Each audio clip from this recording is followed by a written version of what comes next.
자, 오늘은 광야, 이 성경에 광야가 나오는데요. 이 광야의 원어적 의미가 무엇인지 함께 나누겠습니다.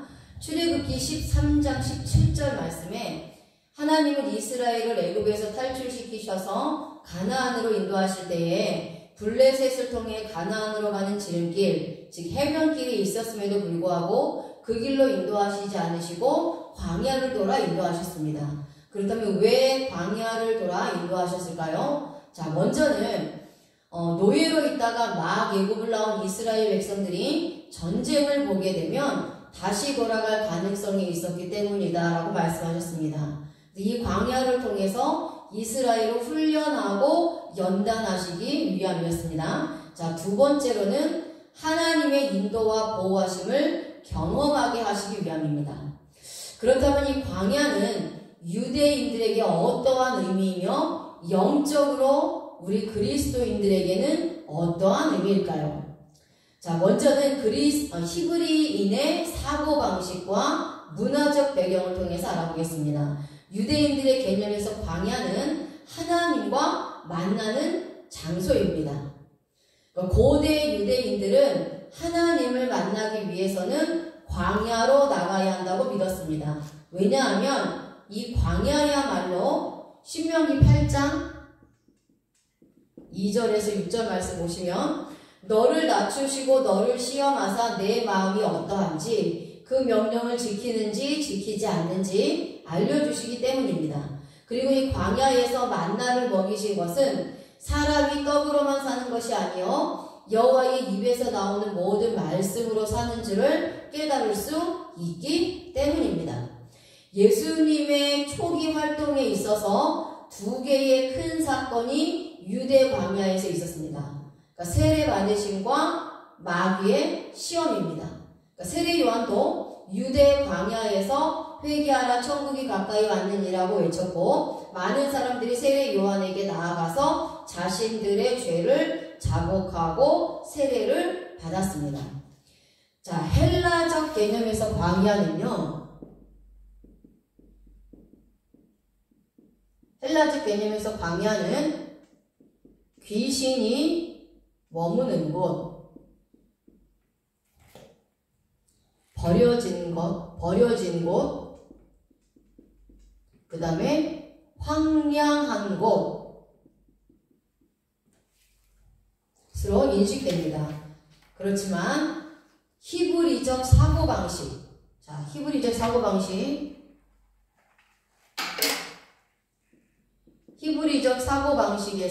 광야는 하나님이 거하시는 곳, 그리고 하나님과 만나는 곳입니다. 이스라엘 백성들은 출애굽 후에 광야에서 40년 동안을 전전합니다. 그러나 그들이 홀로 다닌 것이 아니라 하나님께서 함께 하시며 그들을 보호하시고 인도하셨습니다. 그들은 불기둥과 구름기둥의 인도와 보호를 받았고 아무것도 먹을 것이 없는 곳에서 하늘의 양식인 만나를 먹었고 물이 없어서 신음할 때에 반석에서 생수를 내어 마시게 하셨습니다. 그래서 이스라엘 백성들에게 광야는 단순히 과거에 살았던 곳의 개념이 아니라 하나님을 체험하고 그분이 어떤 분이신지 어떻게 자신들을 사랑하고 보호하여 인도하셨는지를 철저하게 경험한 장소인 것입니다. 그래서 광야는 히브리어로 미드바르입니다. 미드바르.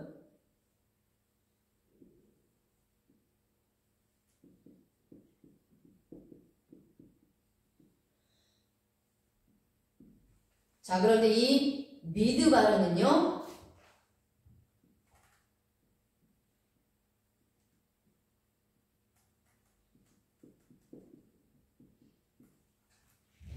다바르라는 어근에서 왔는데요. 어근은 단어가 어디에서 왔느냐, 그 뿌리가 무엇이냐를 말하는 것으로 이 어근을 통해서 그 단어의 뜻을 더 깊이 깨달아 알 수가 있습니다. 그리고 이 어근을 통해서만 예수 그리스도를, 그 복음을 발견할 수가 있다는 것입니다.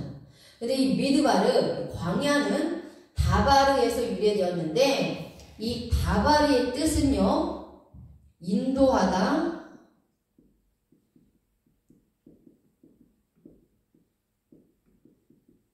통치하다, 여자에게 구원이 프로포즈죠. 구원하다, 말씀하다, 또 위로하다 라는 뜻입니다. 그래서 광야는 하나님께서 이스라엘 백성들을 진리의 말씀으로 인도하시고 또 위로하신 장소이며 이스라엘을 통치하신 장소입니다.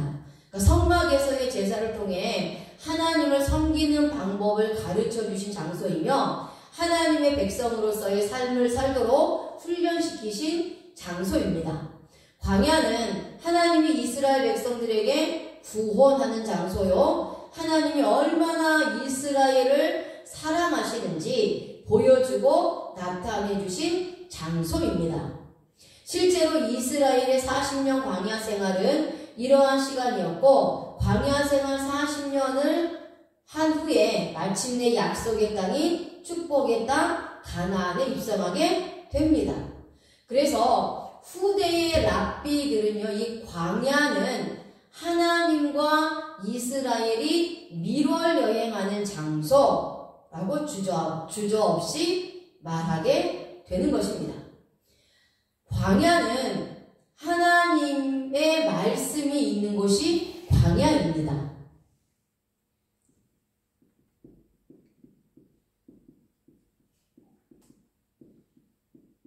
하나님의 말씀이 있는 곳이 광야인데요. 자, 아까 이 광야가 미드바르라고 말씀드렸고 어근이 다바르라고 말씀을 드렸습니다. 그런데 이 다바르라는 뜻에 말씀하다라는 뜻이 있습니다. 그리고 이 미드바르, 이 광야라는 단어인 미드바르는요,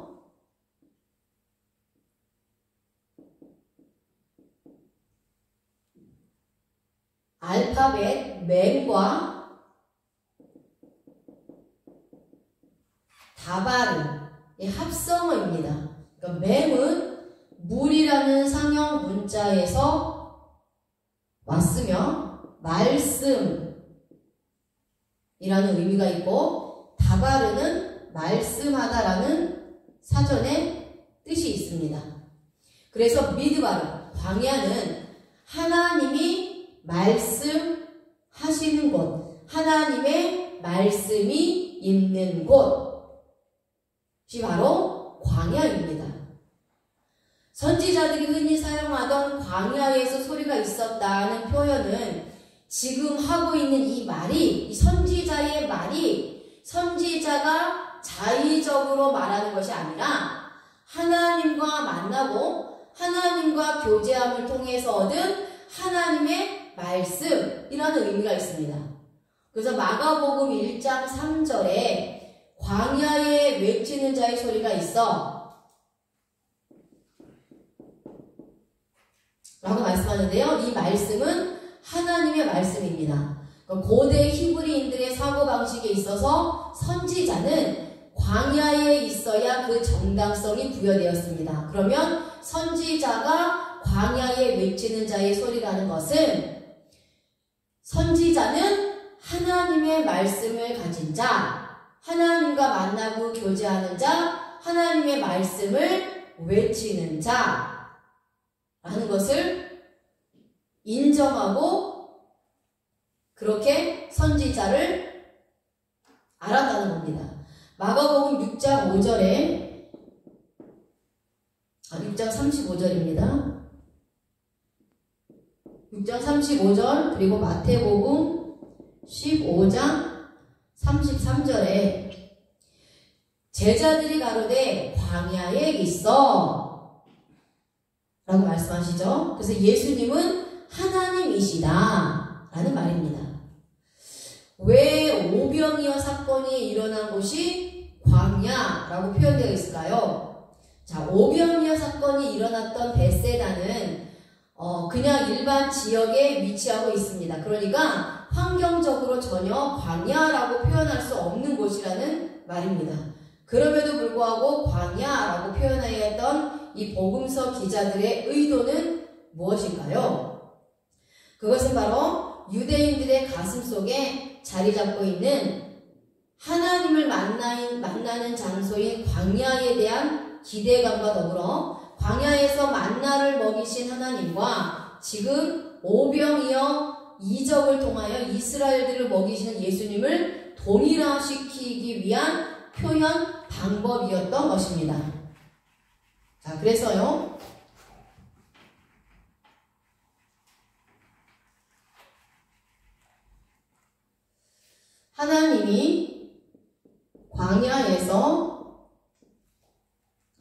하나님이 이스라엘 백성들을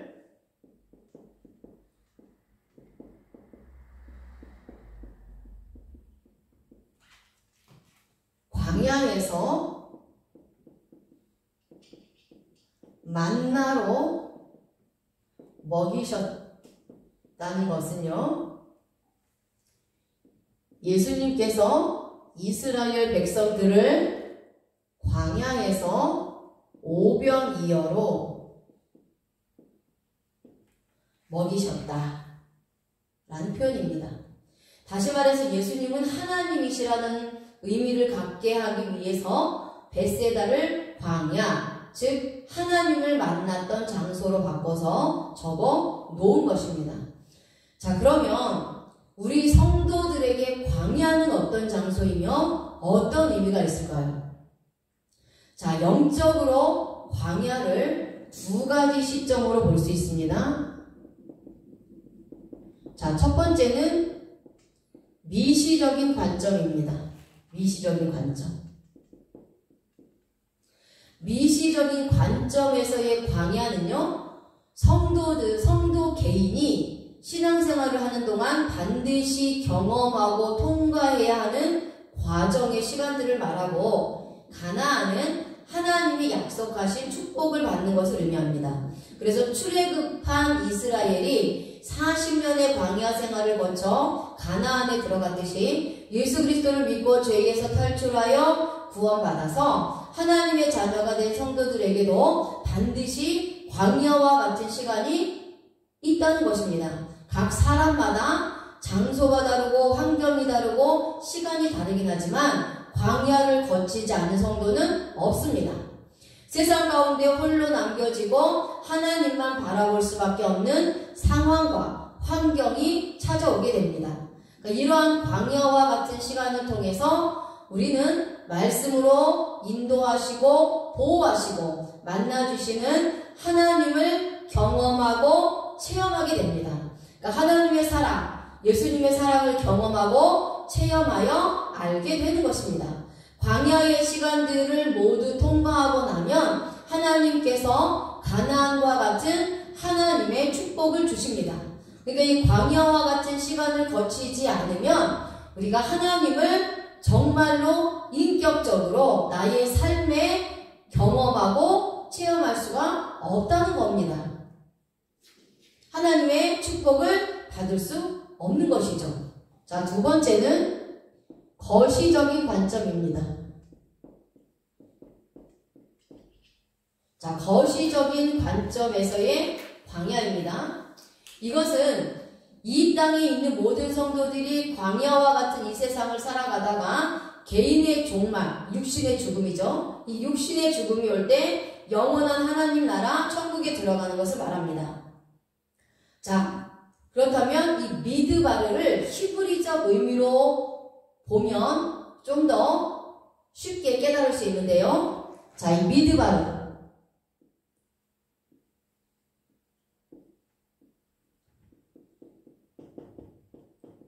미드바르, 이 광야의 히브리적 의미는요. 자, 첫 번째 알파벳은 mem입니다. 물이라는 상형 문자에서 왔죠. 말씀, 정화라는 의미가 있습니다. 달렛은 구원의 문을 의미하고요. 베이트는 집이라는 상형 문자에서 왔는데요. 어디 아내, 그리고 혈통이라는 의미가 있습니다. 레이시는 뒷머리라는 상형 문자가 있습니다. 거듭남 이라는 의미가 있습니다. 그래서 미드바르는 구원의 문을 통과하여 예수님 안에서 한 혈통이 된 성도들이 진리의 말씀으로 정화되고 삶이 전환되고 새로워지는, 그러니까 거듭나는 과정이라는 의미입니다. 미시적이든 거시적이든 우리 성도들에게 광야는 하나님이 말씀하시는 곳이며 하나님을 만나는 곳입니다. 하나님께서 진리의 말씀으로 인도하시고 위로하시며 보호하시는 곳입니다.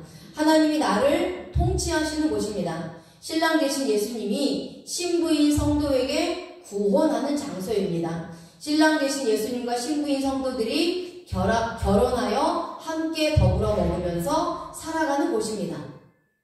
이스라엘은 광야에서 성막의 제사를 통해 하나님을 만나고 하나님을 섬기는 법을 배웠으며 율법의 말씀과 규례의 말씀을 주셔서 하나님의 백성으로서 구별된 삶을 살아가도록 하셨습니다. 이처럼 광야 생활은 하나님께서 성도들에게 예배를 통해 하나님을 섬기는 방법을 가르치시고 말씀을 주셔서 훈련시키는 과정입니다. 하나님 백성으로 만들어 성화의 삶을 살게 하시는 것이며 신랑 되신 예수님이 다시 오실 날을 기다리며 꽃단장하는 신부로 사는 삶입니다. 예수님 신랑께서 신부인 성도를 위해 천국의 처소를 예비하러 가신 시간입니다.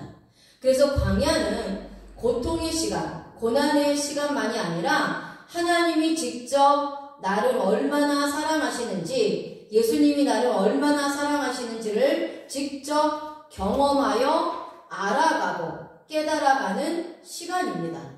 광야 생활을 통해서 하나님을 만나고 경험하게 됩니다. 예수님을 인격적으로 만나게 됩니다. 거룩한 하나님의 백성으로서의 거룩한 삶, 세상과 구별된 삶을 살아가게 됩니다. 성화된 삶을 살아가게 되는 것입니다. 그래서 예수님과 연합하여 예수님과 함께 결혼생활과 같은 행복하고 기쁜 삶을 누리며 사는 것이 바로 광야에서의 삶인 것입니다. 아멘.